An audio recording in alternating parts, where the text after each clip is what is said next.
continuing with the YChats Foundation annual conference titled Free Connected Minds. It's the 8th edition of Free Connected Minds, doing it virtually because of COVID-19. And our next guest is all the way in Austin, Texas, and he is LawrenceWright, author, screenwriter, playwright, and a staff writer for the New Yorker magazine. Wright is the co-writer of The Siege, starring Denzel Washington, Bruce Willis, and Annette Bening. He also wrote the script for the Showtime movie Norieja, God's Favorite, starring Bob Hoskins. He's the author of 10 nonfiction books: Going Clear, Scientology, Hollywood, and the Prison of Belief, which was a New York Times bestseller and was made into an HBO documentary, winning 3 Emmys. His book about the rise of Al-Qaeda, The Looming Tower, Al-Qaeda and the Road to 9/11, was published in 2006 to immediate and widespread acclaim.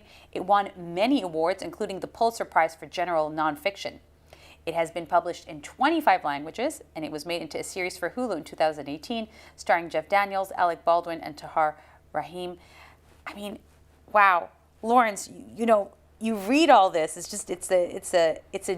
a dream of a profile. And what's really interesting is today we're going to be talking to him about his latest novel, published in April, called The End of October.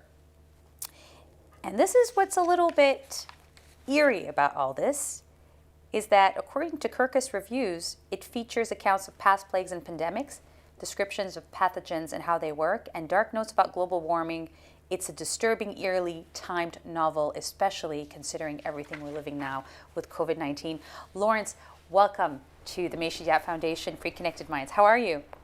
I'm fine, and thank you for having me. How are you doing in Austin, Texas? Well, we're beginning to emerge from the COVID assault, which has been terrible in Texas. But other than that, we're doing well in Austin. Our family was just blessed with a new grandchild last night, so it's a great day for us. Congratulations. Lawrence, The End of October. Some people see that as prescient, only because it's about a pandemic. A total coincidence, you say, but eerily parallel to what we're living right now. So how did you research and write about a global pandemic taking over the world, starting in Asia? I know you're not a fortune teller and you didn't predict the future, but talk about right timing, right? Right subject, right timing. How did that come about? It started 10 years ago. The filmmaker Ridley Scott had asked me if I would write a screenplay about the end of civilization. And I thought, well, that's an interesting challenge. And how would civilization come to an end? Nuclear war would be the obvious choice, but I thought public health is intriguing to me. As a young reporter, I had written some articles about pandemics, and I worked a lot out of the Center for Disease Control in Atlanta, and I was so struck by the nobility of the people that I met there. They were ingenious, they were courageous, and I thought, this is a place that's full of heroes. And I thought a pandemic appealed to me mainly because of the kinds of people that I could write about. And I actually, the truth is, Ridley never made that movie, and I'm glad he didn't, because he might now, Lawrence. Well, he has reattached himself as the director, so we'll see if anything comes of it. My lesson from the movie business is, don't spend the money until you eat the popcorn. Mm-hmm. But I hadn't done the right amount of research for the screenplay to understand the story and let it emerge naturally. So when I decided I would go back to this, not as a movie, but as a novel, something on my own terms, I plunged in with the kind of research that a reporter does. Just dive in all the way, try to understand it so thoroughly that you can write about it in a way that it makes it understandable to your readers. And then the story will disclose itself. It's, first of all, talk about just what it does when it affects the world the way it has, right? I mean, it's not a joke. we've seen it happen in history before. We've seen plagues take over. You wrote in the New Yorker about previous plagues. You wrote about the Spanish flu, and you also wrote about how in Italy a long time ago,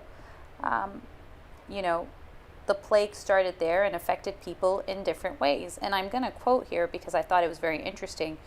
You said that great crises tend to bring profound social change for good or ill. And the consequences of wars and economic depressions have been amply studied, but the consequences of pandemics, less so. So today, when you're thinking about that, right, because pandemics affect the economy, and it feels like a war, but a different kind of war, what do you make of it? Well, this is, the last time we had a pandemic of this scale was in 1918, 100 years ago. Spanish flu.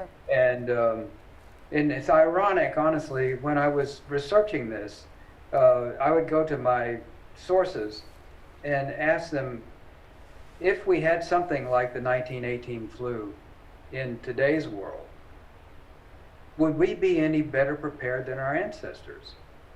And the answer truly is we're not. At all. The thing that's, quarantine, for instance, is something that was invented by the Italians in the 14th century during the Black Death. And all these other, social distancing and hand washing and mask wearing, that all came about in 1918. So 100 years have passed.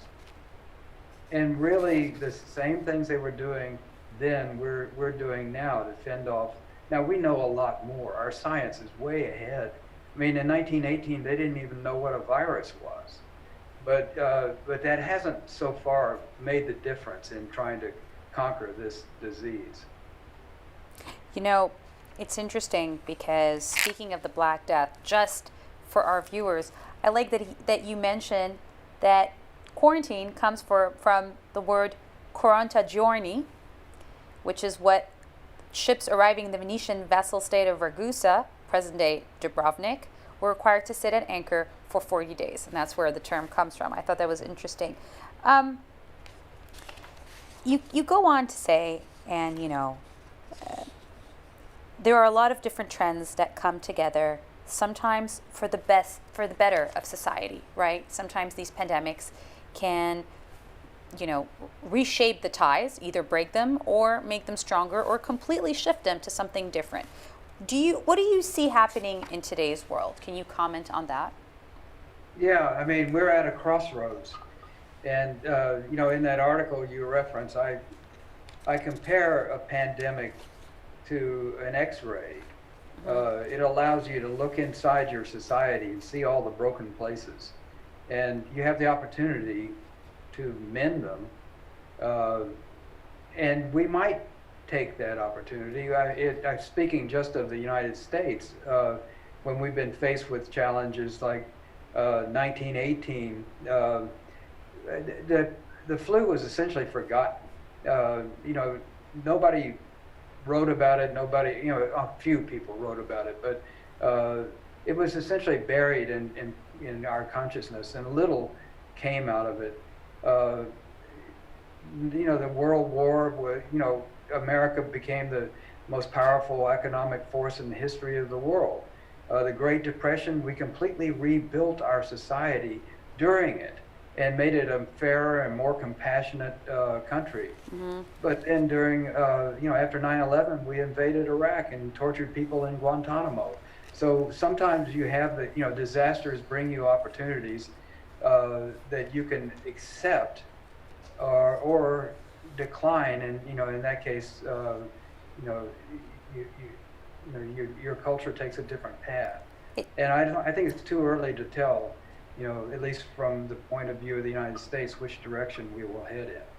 But it's interesting that you mentioned Al-Qaeda and the invasion of Iraq, because empathy, and really there's this resurgence of the word empathy and compassion and kindness towards humankind when we're seeing number of casualties going up around the world, over a million people infected and numbers expected to rise. over 200,000 deaths in the United States alone. You know, it's funny because this pandemic has also brought back a refocus on what priorities should be, right? And what humanity means. So in that sense, I thought it was interesting that you mentioned that, okay, the United States went through the Spanish flu, but then there was Iraq and there was that. Yeah. So how does that happen? Is it that we forget? Is it that we need a pandemic to come and strike us every 100 years for us to remember what's really important and how we move forward? Or is it human nature? You know, one of the things that I've been struggling with is people don't take nature seriously. You know, one of the, you know, like even the Black Death, which killed a third of Europe, there was very little written about it. It served the purpose of ending the Middle Ages and preparing the ground for the Renaissance. So it was consequential, but you know, it was unremarked by most of. I mean, Shakespeare's son Hamlet died of the Black Death while he was writing The Merry Wives of Windsor. You know, it's not as if, you know, he saw this as a significant event. And you know, the same thing was true of 1918. Essentially, it was put aside and not even remarked. So we may, and why did we do that? You know, why is it that, you know, 50 million people died in 1918 from the flu? That's far more than all the soldiers who died in that conflict. It's actually more than all American soldiers who died in all the wars of the 20th century. 670,000 Americans died in 1918. October 1918 is still the most fatal month in American history. And yet, people just walk by it. And I've decided it's because we don't like to struggle with things that aren't other humans. You know, that's why war always takes, you know, it's so much more interesting, because I think people feel like they have some agency in it. Whereas if it's a tornado or a hurricane or a pandemic, then which may cause far more damage. You know, just like in Houston a couple of years ago, we had Hurricane Harvey, and you know, billions and billions of dollars of damage. Terrorism couldn't do that, and yet we are constantly on the edge of our seats about what terrorists might do, and we spend so much money trying to counter it. And I'm not saying we shouldn't take it seriously, but nature can inflict a far greater blow, and that's what's happened with this pandemic. You know, it's interesting that you mentioned that. Maybe it also has to do with the fact that nature cannot be controlled, or maybe humans feel they have less of a control and less, like you said, I think less of a role to play maybe in when it comes to pandemic, although that's not true. That's not true, right? Because in war, you said they have more, right? They're more involved because it's terrorism, and we're going to get to that in a second. But when it comes to nature, like a pandemic or a tornado or whatnot, although global warming and what humans have been contributing to nature probably is very telling in terms of what is happening and killing far more people. Why have we not addressed it? I think it's because we don't want to give nature the starring role in the saga of life on the planet. You know, I think, you know, people became complacent, feeling that we've conquered nature. You know, we've civilized the world, and during the 20th century, we figured out vaccines for so many different deadly diseases, and so I think people just went to sleep on this. And but there is a psychological element that is undeniable, and it has to do with distaste for nature being the source of our troubles. All right, so I want a few words on that, but I also want to talk about the rise of Al-Qaeda, the looming tower, and you know where we are today when you talk about the road to 9/11. I mean, obviously, so many years have passed since, but so much information in that book about, you know, unfortunate behaviors and things of the sorts that started in this part of our world. So can you shed a bit of light or say a few words on that for us? About how it is currently? Mm-hmm. You could. I'm concerned, I have to say, and several things give rise to my concern. One is just the proliferation of all these different terrorist groups. Some of them affiliated, some of them independent actors. But there are far more people just in Al-Qaeda alone than many more than were present on 9/11, and there are chapters all the way from Morocco to Southern Asia, and that's just Al-Qaeda. Then what gives rise to terrorism? Nobody's ever been able to say any one thing causes terrorism. It's not poverty, it's not oppression, it's not gender apartheid. There are many different causes, but I think of them just being tributaries in this river of despair.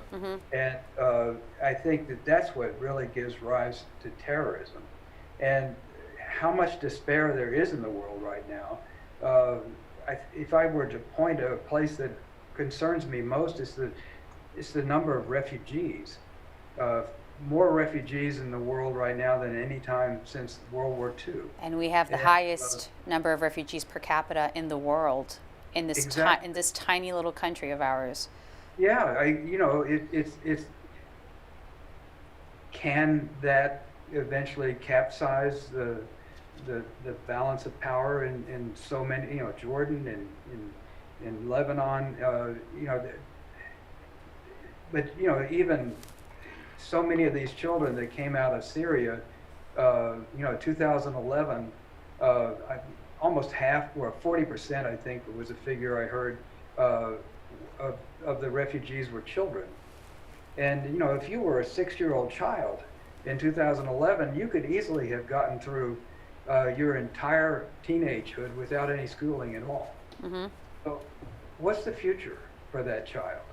I think the neglect of the refugees by the world has condemned us to a large population of. I'm not trying to stigmatize, people that are refugees, but there's it's the quota of despair that they have to face is so great. And then finally, technological changes have made it far easier for individuals or small groups to inflict terror. Drone is a formidable problem to deal with. So I think terrorism is not done. It's not in our generation. And it's funny because everything is online now, especially, bringing it back to the pandemic and how everything's shifted to online and to making everything accessible to purchase or to educate online or to learn online or to connect with people online with social distancing and whatnot. And really, we've never been more apart, yet we're all connected. So when you're telling me, we haven't seen the end of it, can you link COVID and what that can contribute to these people in despair that maybe even grow in despair because of disparities now caused by the pandemic? I think, the pandemic is, it's an accelerant. It accelerates change. So there are trends in the world that were underway that are now years and years and years ahead of where they would be because COVID has come in and unsettled things. And so if you have, for instance, an authoritarian country like China, it becomes far more authoritarian and consolidates a kind of tyranny. If you have a fragile country, Pakistan, Afghanistan, it becomes even more fragile, and people become even more disillusioned with their government because it fails to respond to the pandemic. I want to add Lebanon to that list of fragility. That's your that's your department, but I worry. I think that in between, there are countries that are neither authoritarian nor as broken as some.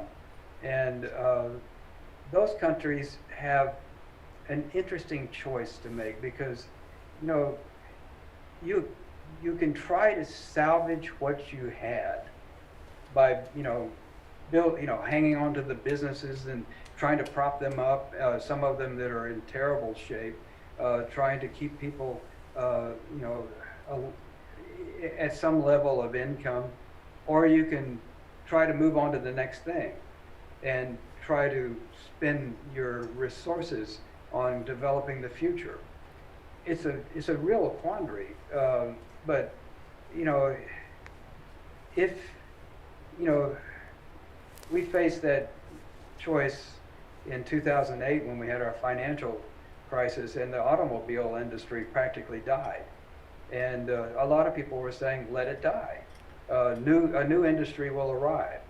Well, that's true. But on the other hand, there were too many jobs to be lost, and they revived it and turned out to be a good thing. But right now, it's not just the auto industry, it is industry across the board. Lawrence, that go ahead. A challenge. Lawrence, we talk about what can lead to terrorism and the rise of terrorism, and just in terms of what you learned, especially when you wrote that book, can any of this have been avoided? And if so, for the future, how do you avoid? Or how can you contain? Is it containable? How do you avoid terrorism? It's very hard because every age has faced this. How do you avoid the incidents and the perpetrations that terrorists bring along? There are, because there's no single cause, I'll have to be, discursive a bit. But one thing is, I think education is key. Education strengthens minds. And I think that to a large extent, not exclusively, but to a large extent, terrorism feeds on weak minds. And then joblessness is a big thing. Al-Qaeda, so many people, the founders of Al-Qaeda were essentially middle class or rich, but they're professionals. But the people that they recruited, especially for suicide missions, were, unemployed, hopeless young men. And, I think, the absence of purpose in your life is devastating. And Al-Qaeda offered them a chance to make history. So that was a big lure. But jobs and education and finally health, I think those things are the pillars on which you can build a strong society that, speaking of, viruses, terrorism can be seen as a kind of infectious disease, and it'll always be there. But if you have a strong enough body, in other words, the country, the nation, the system that you live in, it can resist it. But if you're weakened in any respect, then terrorism will take advantage of that weakness. I like how you said that. It's almost like the immune system, and it's never been more timely to say things like this and to draw a parallel and a metaphor between the two. COVID-19 taking over, making sure your immune system is fine and you're getting the right tools to keep yourself going, and terrorism and building on education and purpose. It's interesting that you mentioned freedom of speech, and the YChats Foundation and this specific conference called Free Connected Minds really focuses on freedom of speech and where it is limited and where it is accepted worldwide. And we talked about countries, but everywhere in the world, not just in our region, there is limited freedom of speech. You see it in Asia, you see it in South America. Sometimes you even see it in the United States, right? Like, human rights abuses and specifically freedom of speech being limited, or people trying to be silenced. You see it in parts of Europe as well, countries I won't mention. But I love that you said that you went to Saudi to mentor reporters, and I want to end on this. What was the what was the key thing that you were able to tell them? Something that reporters worldwide today could benefit from your expertise and your wisdom listening to you? Oh, that's a hard question. First of all, I love these kids, and you know, in some ways, I was teaching them skills they weren't going to be allowed to use, uh, but they taught me more than I could ever have hoped to get as just as a reporter. You know, if I flew in and stayed in the Hilton and made some telephone calls, I would get a very narrow view of what the country really was. Instead, I was living in a middle-class Saudi flat, and I had a job, and I had a car, and had to go to work every day. And these kids were showing me their country. So I guess the question that I came away with was, what lesson did I learn from my experience there? And part of it is the humility that you have to have as a reporter, that you really know what's going on. There's a difference between being that reporter in the Hilton and being the reporter in society, eating with your friends and meeting people, staying for a long period of time, and beginning to really understand the fabric of the culture. And that was what happened to me in Saudi Arabia. And it was thanks to my kids teaching me rather than the other way around. And you know, it's interesting because I get to go to. I grew up in Saudi Arabia. I am. My father was an expat there, and Yeah. I tell people I had the best time growing up there because we lived on compounds, a lot of an international community where our neighbors very different and much more exposed than you would be in Lebanon, where your neighbors are Lebanese or Yeah. And when I go back today, these young kids, these young people, it's interesting. They're so talented, and it's very different than when I grew up, right? They have so much more to offer. So I think, hopefully, everybody's headed in the best way. When you think about Saudi, you think about Lebanon, you think about the youth. And this is why I wanted you to tell us, give us advice on what you think are the key takeaways when you're dealing in today's world. So just thank you for that. My pleasure. And thank you for being with us. Do you have one last thing you'd like to share with our audience, Lawrence?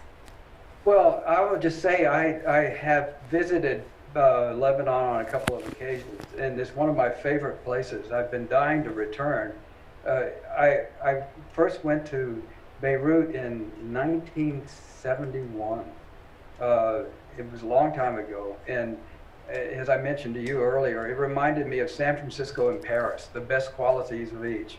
And it's been heartbreaking to see the suffering that the city has gone through over the years since then. But I really do hope to return because I admire the spirit, and I look forward to seeing the sights again. So even next time it won't be virtual, I hope. I hope it'll be an actual visit. Thank you for that. Thank you for that. I can't help but get emotional when I hear that because it's gone through the worst period, probably one of the worst period of its existence as a country, I think, in the last year. And things don't seem to be churning up, but then you have the people, and it's all about the people. And so to hear about that spirit and to talk about that spirit, it's important. So we're going to keep talking about Lebanon. And thank you so much, Lawrence, for being with us today, all the way from Austin, Texas. Good night to you. And on that note, we end this discussion. Thank you.